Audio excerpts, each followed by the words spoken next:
The angle? Cleopatra was not a seductress who lost an empire. She was a ruthless political genius who nearly absorbed Rome itself, and the real story is how close she came to rewriting the entire trajectory of Western civilization. The barge sits motionless on the waters of the Cydnus River, and the smoke of 1,000 incense burners climbs into the Turkish sky like the breath of something divine. The sails are purple, the oars are silver, the hull is gilded stem to stern, and reclining beneath a golden canopy dressed as Aphrodite herself is a 28-year-old queen who has wagered everything, her throne, her dynasty, her bloodline stretching back 3 centuries, on a single evening's performance. She is not here to seduce a Roman general. That is the story lesser historians will tell. She is here to acquire the most dangerous military asset on earth and turn it against Rome from the inside. Mark Antony stands on the dock, summoned like a servant, and he does not yet understand that he is the weapon, not the wielder. The crowd gathering along the riverbanks believes they are witnessing a love story. They are witnessing the opening move of the most audacious geopolitical gambit the ancient world has ever seen. The perfume reaches the shore before the queen does. The torches catch the gold of the hull and throw it back across the water in fractured light. And somewhere in Rome, a young man named Octavian, thin, sickly, utterly merciless, feels the first premonition of a threat he will spend the next decade trying to destroy. She was never the woman they said she was. Roman propagandists, and there were many, for Rome produced propaganda the way Egypt produced grain, painted her as a harlot, a sorceress, a foreign seductress who unmanned great generals with bedroom tricks. This was a lie so effective it survived 2,000 years. The woman-born Cleopatra VII Philopator in the winter of 69 BC was, by every credible account, one of the most formidable intellects of the ancient world. She spoke 9 languages. She was the first Ptolemaic ruler in 300 years to bother learning Egyptian, which tells you something both about her and about every pharaoh who preceded her. She studied mathematics, philosophy, astronomy.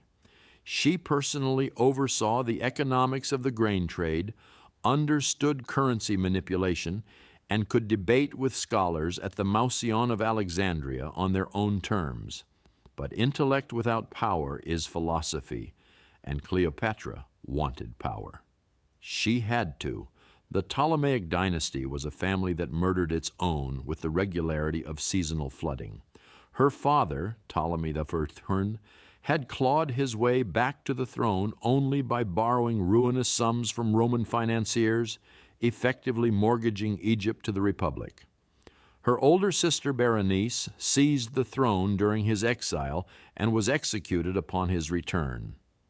Cleopatra learned early that in her family, you ruled or you died, and often you did both in rapid succession. When her father died in 51 BC, she was 18, and co-regent with her 10-year-old brother Ptolemy V, a boy controlled by a cabal of eunuchs and courtiers who saw the young queen as an obstacle. Within 2 years, they had driven her from Alexandria. She fled into the desert with nothing but a mercenary army and the understanding that Egypt alone could not save Egypt. The Mediterranean world had one superpower, and it was Rome. Every kingdom that ignored this fact was eventually swallowed. Cleopatra did not intend to be swallowed. She intended to swallow Rome instead, but slowly from within, through alliance, through children, through the patient architecture of a dual empire that would unite East and West under a dynasty that carried both Roman and Ptolemaic blood. This was her genius and her fatal flaw fused into one. She believed she could play the Roman game better than the Romans. When Julius Caesar arrived in Alexandria in 48 BC, pursuing his rival Pompey, Cleopatra had herself smuggled into the palace, likely in a linen sack, not a carpet, though the carpet makes for better cinema. She was 21. Caesar was 52, the most powerful man alive, and embroiled in a civil war. She offered him Egypt's wealth. He offered her Rome's legions. Within months, her brother was dead, drowned in the Nile after a failed rebellion, and Cleopatra sat alone on the throne of the pharaohs. She bore Caesar a son, Caesarion, and followed him to Rome, where she lived in his villa across the Tiber and watched the republic devour itself with the clinical attention of a surgeon studying a dying patient. She saw what Rome was becoming. She understood, perhaps better than anyone in that city, that the republic was already dead, and that the question was not whether one man would rule the known world, but which man and whose blood his heirs would carry. Then the Ides of March happened, and 23 stab wounds erased the future she had built. She fled Rome within the month. Caesarion was now a liability, a living claim to Caesar's legacy in a world where Octavian, Caesar's adopted son, would tolerate no rival claimant. Everything had to be rebuilt. Everything had to be reimagined. And so she turned to the only Roman powerful enough to counterbalance Octavian, and she staged the single most spectacular political introduction in recorded history on a river in Tarsus. Mark Antony was not a fool. He was a decorated general, a gifted orator, a man who had stood over Caesar's corpse and turned a funeral into a revolution. But he was also a man of appetites for wine, for spectacle, for grandeur, and Cleopatra understood appetites the way an engineer understands load-bearing walls. She did not merely offer him an alliance. She offered him a vision, an Eastern empire centered on Alexandria, fused with Roman military power, wealthy beyond anything the cramped hills of Rome could provide, and legitimized by the oldest continuous dynasty on earth. She offered him a world in which he would not be Octavian's subordinate, but the master of a civilization that made Rome look like a provincial town. He took the offer, and for a decade it worked. Antony and Cleopatra built a joint domain that stretched from Libya to Armenia. She bore him 3 children. He formally recognized Caesarion as Caesar's legitimate heir, a direct attack on Octavian's legal standing. In the donations of Alexandria in 34 BC, Antony distributed eastern territories to Cleopatra's children in a ceremony so provocative it amounted to a declaration of independence from Rome.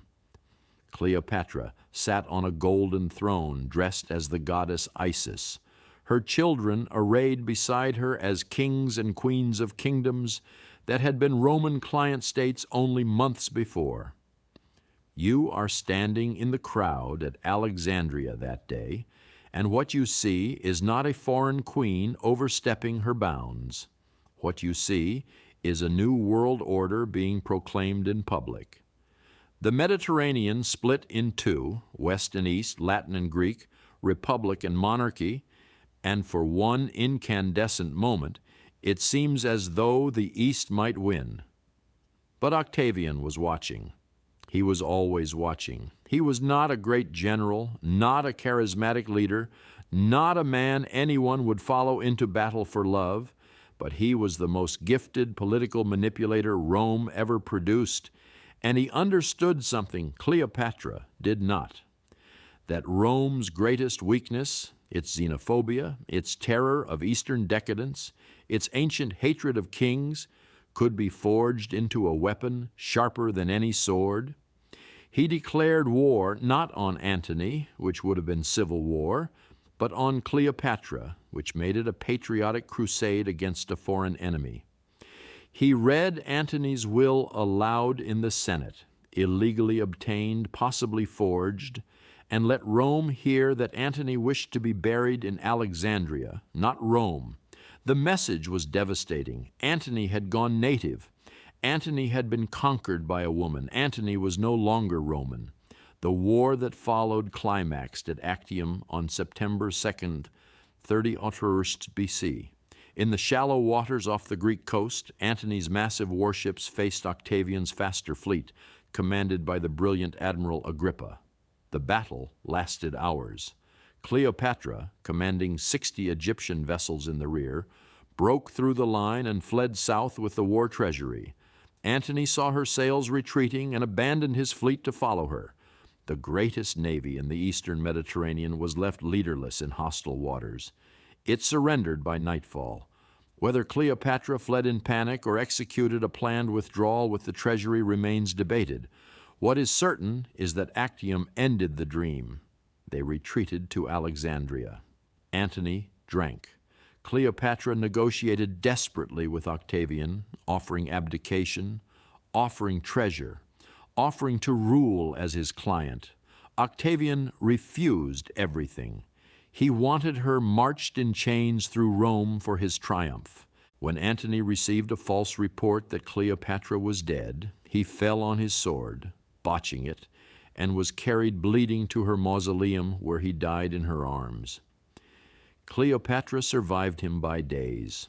On August 12th, 30 BC, she dressed in her royal regalia, lay upon a golden couch, and died. The ancients said it was an asp. Modern scholars suggest a vial of poison. The method hardly matters. What matters is that she chose it. Octavian wanted a trophy. She gave him a corpse. Caesarion, her son by Caesar, 17 years old and fleeing toward India, was betrayed by his tutors and executed on